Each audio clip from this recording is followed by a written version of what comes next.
Hi, Danny Lynn here, and I'm with Esmeralda today, and actually she's in between appointments. She's a very busy lady, but she met us here at the bookstore so we could do a quick interview. So I'm going to start off with Esmeralda, will you tell me a little bit about your story, how you met Phill, how long you've been a realtor, and how the Revolution training has helped your business? Hello, Danny already introduced me, Esmeralda. I've been a realtor since September 2001, so that's been 9 years. But I was actually started in traditional real estate with Freddie Mac and Fannie Mae doing all traditional HUD foreclosures and everything like that. And I actually just recently started with Shano and Phill about a year and a half ago, and it's helped me a lot, tremendously. It's given me options. Every time I sit with a seller, there's always something I can present to them, depending on the situation, because nowadays everybody's in a different situation, so I always have a solution. Okay. Tell us a little bit about the deals that you do. I know that we've discussed the 12 strategies in our boot camps. So of the 12 strategies, probably what do you do the most? Out of the 12 strategies, I prefer the mortgage assignments, and also assigning subject twos, assigning the contract to an investor who may want a property, depending on where their area is at. So that's what I prefer, the subject twos, assignments of contracts, and then also the mortgage assignments, which are basically the same thing.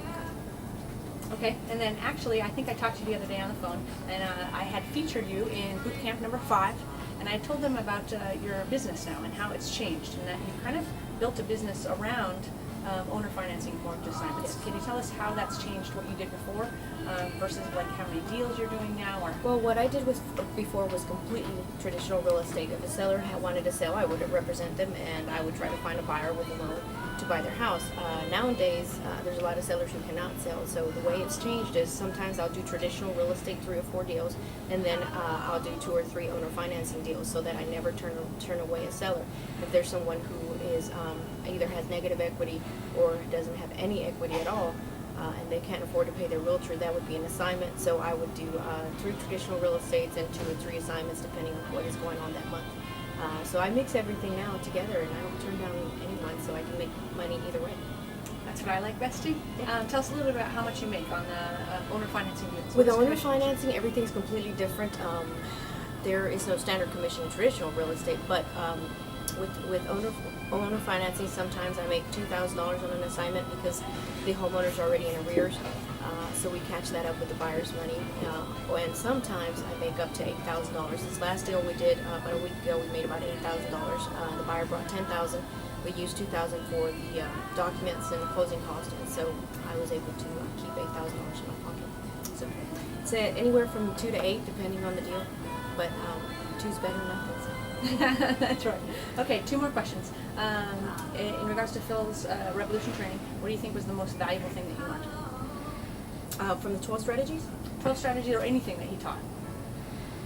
The most valuable is, like I said, the mortgage assignment, and the reason why is because right now, especially right now, there's so many people right now that can't sell. So actually, that's another marketing thing. I'd like to go out and start talking physically to everyone that we can touch, because there's a lot of people out there who think they can't sell, so they just abandon their homes. But with the mortgage assignment, you can sell it, and as realtors or investors, we make our money, and as sellers, they're happy because they get their house sold. So that's my favorite. Yep, mine too.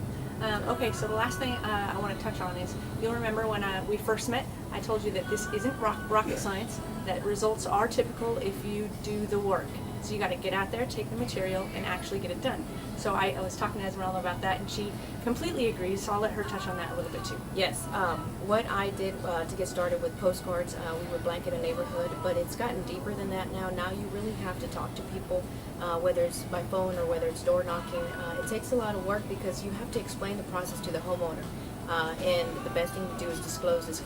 So it's really hard to, you have to sit down and talk to the homeowner and convince them to do the mortgage assignment, and then you have to talk to the buyer and convince them to buy the house, that it's actually a good thing and not a bad thing.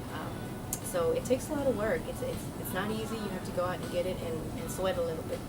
It's not as easy as it used to be. So yeah, so money's not going to land on your doorstep, but if you get out there and you do the steps, I know both Esmeralda and I have built our businesses around this, and we're very successful at it. So thank you very much for your time, Esmeralda. Thank you. Anything else that you can say that you think would be valuable for other realtors in other states that you've learned from Phill and Shanoa to kind of leave them with? No, just get out there and talk to people, talk to the neighbors, talk to everyone on the street. that's in the neighborhood that you want to market. And do your research. It's not that bad. It's easy. You might sweat a little bit though. Okay, well thanks everyone for your time. Hope you thought that was valuable, and we'll see you later. Bye. Bye.